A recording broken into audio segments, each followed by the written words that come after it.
Palakkad കല്ലടിക്കോടിൽ pickup വാനും ലോറിയും കൂട്ടിയിടിച്ച ഒരു അപകടം ഉണ്ടായിട്ടുണ്ട്. പിക്കപ്പ് വാൻ ഡ്രൈവർ കോഴിക്കോട് കല്ലായി സ്വദേശി സിദ്ദിഖിന് പരിക്ക് പറ്റി. നിയന്ത്രണം വിട്ട ലോറി അടുത്തുള്ള സ്വകാര്യ ആശുപത്രിയുടെ മതിൽ ഇടിച്ചു തകർക്കുകയായിരുന്നു. അജിത് ബാബുവാണ് വിവരങ്ങളുമായി ചേർന്നത്. അജിത്ത്, എപ്പോഴായിരുന്നു അപകടം? ഈ ഡ്രൈവറുടെ ആരോഗ്യനില എങ്ങനെയാണ്?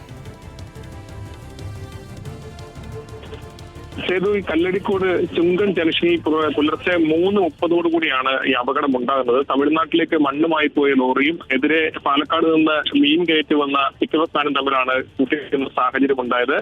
ഈ പിക്കപ്പ് വാനിന്റെ ഡ്രൈവറായിട്ടുള്ള കല്ലായി സ്വദേശി സിദ്ദിഖിനാണ് പരിക്ക് പറ്റിയത്. പരിക്ക് ഗുരുതരമല്ല എന്നുള്ളതാണ് ആശുപത്രി അധികൃതർ ഉൾപ്പെടെ അറിയിക്കുന്നത്. ഏതാണെങ്കിലും ദാരുണമായ സംഭവമാണ്. ഈ കാര്യത്തിൽ ഈ നാട്ടുകാരുൾപ്പെടെ അവിടെ സംഭവ സ്ഥലത്ത് രാത്രി തന്നെ എത്തുന്ന ഉൾപ്പെടെ നടപടികൾ ഉണ്ടായിട്ടുണ്ട്. ഏതാണെങ്കിലും പരിക്ക് ഗുരുതരമല്ല എന്നുള്ളതാണ് നിലവിൽ അറിയാൻ കഴിയുന്നത്.